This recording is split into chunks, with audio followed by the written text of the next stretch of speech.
నమస్కారం నాగార్జున గారు. నమస్తే అండి గారు. పేర్ని నాని గారి పైన ఈ కోడిగుడ్లు అటాక్ ఏంటి సార్? అంటే అధికారంలో మనం ఉన్నాం కదా అని చెప్పేసి కన్ను మిన్ను కానకుండా మాట్లాడితే వచ్చేటువంటి పరిణామాలు ఇలాగే ఉంటాయండి. ప్రజల యొక్క మూడ్ ఎలా ఉంది అనేటువంటిది గమనించుకుంటా. గతంలో కూడా నేను చెప్పింది ఏంటంటే 6 నెలల పాటు ప్రధానంగా ఒక 10-15 మంది నాయకులు ఉన్నారు.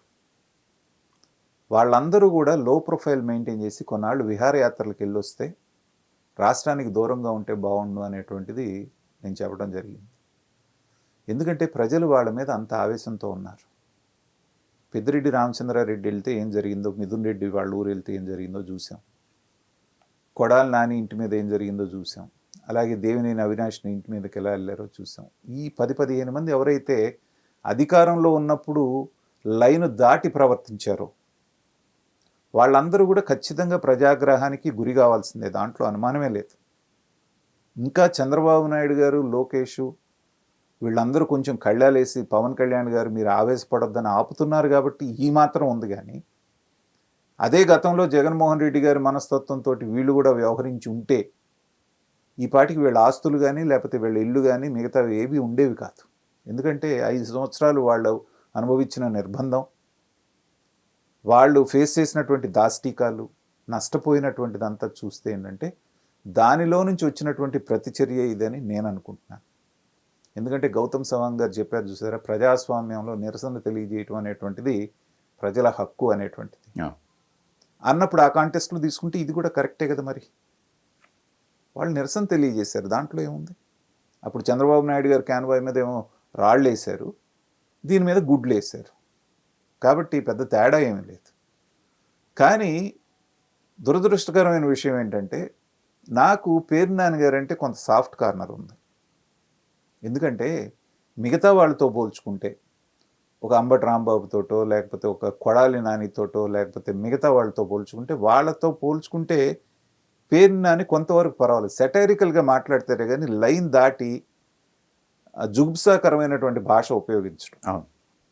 ఒకే ఒక్క సందర్భంలో పవన్ కళ్యాణ్ చెప్పు చూపించి ఏదో మావాడే మా కులపోడే కాబట్టి అని ఒక బూత్ మాట ఏదో మాట్లాడారు. కానీ దానికి మళ్ళీ రియలైజ్ అయ్యారు, ఆయన చెప్పాడు తప్పు చేసి అన్నారు. సో ఆ విషయంలో ఏంటంటే కొంచెం సాఫ్ట్ స్పోకెన్ అని నేను అనుకుంటున్నాను. రాజకీయ విశ్లేషకుడు నాకున్న అభిప్రాయం. నిజంగా ఏ కొడాలి నాని మీదో లేకపోతే ఇంకోళ్ళ మీదో జరిగితే ఏంటంటే కొంత అర్థం ఉంది అక్కడ. కాకపోతే ఏంటంటే జగన్మోహన్ రెడ్డి గారి స్ట్రాటజీకి పేర్ని నాని గారు బలిపశయ్యారు. ఎందుకంటే పవన్ కళ్యాణ్ గారి విషయం వచ్చిన ప్రతిసారి పేర్ని నాని గారిని ముందు పెట్టేవాడు. ఆయనకి ఇష్టం ఉన్నా లేకపోయినా అధినేతను సంతృప్తిపరచడం కోసంగా ఈయన మావాడని మా కులపోడని రకరకాలుగా ప్రతిసారి ఇదేగా.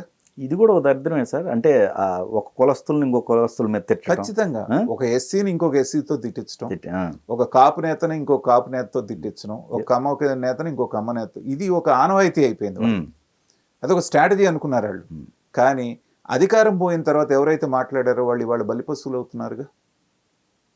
ఇప్పుడు మరి పేర్ని నాని గారు కూడా ప్రజాగ్రహం ఇలా అందులో తెలుగుదేశం కార్యకర్తలన్నా కొంచెం ముందు వెనక ఆడతారేమో. ఎందుకంటే చంద్రబాబు నాయుడు గారి స్కూల్ అది.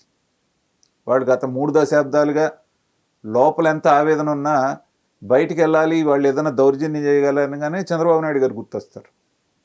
ఆయన గుర్తు రాగానే వీళ్ళు చల్లబడిపోతారు. కానీ పవన్ కళ్యాణ్ గారికి ఫ్యాన్స్కి ఇదేం ఉండదు. వాళ్ళకి ఆవేశం వచ్చిందంటే దాన్ని చూపించేయటమే. నేను అసలు ఒకడైతే పోయి ఉత్తి చేత్తోటి గ్లాసు బద్దలు కొడుతున్నాడు, ఆడికి ఎక్కడ చెయ్యి తగ్గిపోద్దని మిగతా వాళ్ళు ఆపారు. అంటే అంత ఆవేశంతో ఉంటారు వాళ్ళు. అలా ఉన్నారని తెలిసినప్పుడు మీరు ఈ పర్యటనలు పెట్టుకోకపోతే ఏం పోయింది? ఇప్పుడు 2 సిమిలారిటీస్ చూడండి. మీకు పొంగనూరులో జరిగింది కూడా ఎవరినో పరామర్శించడానికి మిథున్ రెడ్డి వెళ్తే ఎంత విధ్వంసం జరిగింది, కార్లు తగలబెట్టేసి నానా గందరగోళం జరిగింది. సిమిలర్గా ఇక్కడ కూడా ఈయన వెళ్ళటం అంటే వెళ్ళారు వచ్చారని తెలియగానే, మీరు వెళ్ళారంటే తెలియకుండా ఉండదు కదా. వెంటనే ఇలాంటి విధ్వంసం జరగటం అనేటువంటిది అంటే మనలాంటి వాళ్ళం ఖచ్చితంగా ఖండించాల్సిందే. కానీ మనం ఎంత ఖండించినా జరిగేటువంటి ఇన్సిడెంట్స్ మాత్రం జరుగుతూనే ఉంటాయి. ఎందుకంటే వాళ్ళ ఆవేశాలు అలా ఉన్నాయి. తర్వాత ఇవాళ వాళ్ళు అధికారంలో ఉన్నప్పుడు ఏంటంటే మీరు కొంచెం లో ప్రొఫైల్. ఎందుకంటే ఒక 6 నెలలు అయిందనుకోండి, ఇవన్నీ సర్దిమణుగుతాయి. ఇంకా గాయాలు పచ్చి పచ్చిగానే ఉన్నాయి. మీరు చేసిన దౌర్జన్యాలు, మీ వాళ్ళు చేసిన దాష్టీకాలు, ఓళ్ళ నుంచి తరిమేసి ఇళ్ల నుంచి తరిమేసి వాళ్ళ ఆస్తులు ఆక్రమించుకొని ఎన్ని రకాల దౌర్జన్యాలు చేశారు. ఇవాళ నిజంగా ఒక్కోటి బయటకు వస్తుంటే అంజి గారు, మనం ప్రజాస్వామ్యంలో ఉన్నామా, ఈ 5 ఏళ్ళు ఎక్కడ బతికామనేటువంటిది ఆశ్చర్యం వేస్తూ ఉంది. నిన్న మా ఈయన TV5 సాంబశివరావు గారు, ఉమ్, ఆయన లండన్ వెళ్ళి మాట్లాడుతున్నారు. ఆయన అక్కడ వాళ్ళతో మాట్లాడి చెప్పిన కొన్ని ఇన్సిడెంట్స్ చూస్తే నేను ఒక వీడియోలో, విజయవాడలో ఉన్నటువంటి బేకరీలో 9 బేకరీలు ఉన్నాయంట ఒకళ్ళకి. 9 బేకరీలు. ఓ రోజు పిలిచి 9 బేకరీలు మాకు రాసి ఇచ్చేయండి అన్నారంట. సింపుల్గా రాసి ఇచ్చేయండి అంటే అదేంటండి అట్లా అడుగుతారు, కుదరదు అన్నారంట. వారం 10 రోజుల్లో వీళ్ళంతటి వీళ్ళే స్వచ్ఛందంగా రాసిచ్చేటువంటి పరిస్థితులు కల్పించారు. స్వచ్ఛందంగా రాసిచ్చేటువంటి పరిస్థితులు కల్పించారంటే ఏం చూస్తుంటారు అనేది మనం చెప్పాల్సిన పని లేదు. ఇచ్చేసి లండన్లో ఎవరో ఉంటే వాళ్ళ భార్యకి అక్కడ వీసా తెచ్చుకొని, వర్కింగ్ వీసా, ఆవిడ ముందు పంపించి ఈయన డిపెండెంట్ వీసా మీద కొన్నాళ్ళ తర్వాత వెళ్ళారంట. వీళ్ళిద్దరు వెళ్ళి అక్కడ తలదాచుకుంటున్నారు ఇప్పుడు లండన్లో. ఏంటండి ఇది? ఆయన చెప్పారు, ఇక్కడికి వచ్చిన తర్వాత వీళ్ళు ఒక్కొక్క ఇన్సిడెంట్ చెప్తా ఉంటే నాకు మతి పోతాందని చెప్పేసి అని ఆన్ రికార్డ్ చెప్పారు. ఇలా తీసుకుంటూ పోతే ఎన్ని ఎన్ని ఎన్ని దురాగతాలు చేసినట్టు వీళ్ళు చేసినప్పుడు ఇవాళ జనాలు తిరగబడి కొట్టడంలో తప్పేమన్నా ఉందా చెప్పండి. పోన్లేండి, 5 సంవత్సరాలకు ఒకసారి ఎలక్షన్ ఉంది, అదేదో 20-30 సంవత్సరాల నుంచి కొంతమంది చచ్చిపోయేవాళ్ళు.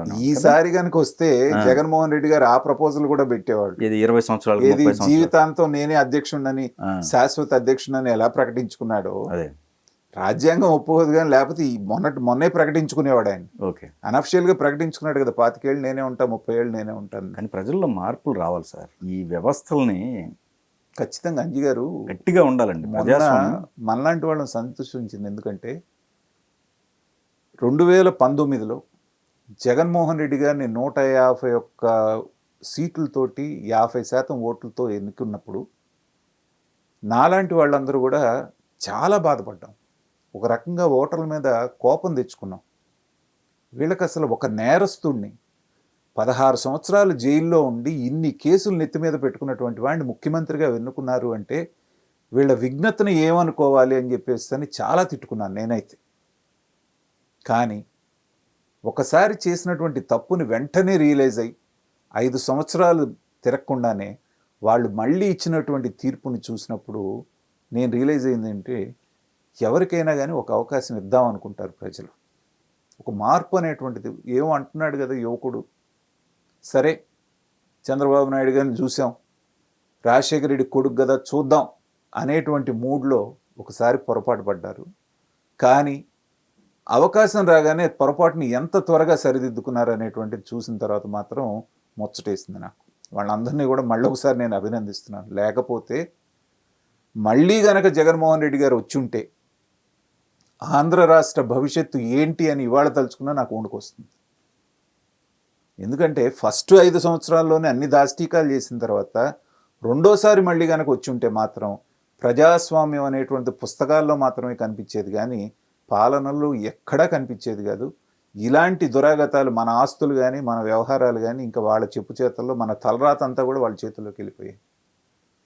భగవంతుడి దయ, ప్రజల యొక్క విఘ్నత మూలన ఆ ప్రమాదం నుంచి బయటపడ్డాం కాబట్టి ఇవాళ మనం కాస్త ఇలా ఉండగలుగుతున్నాం.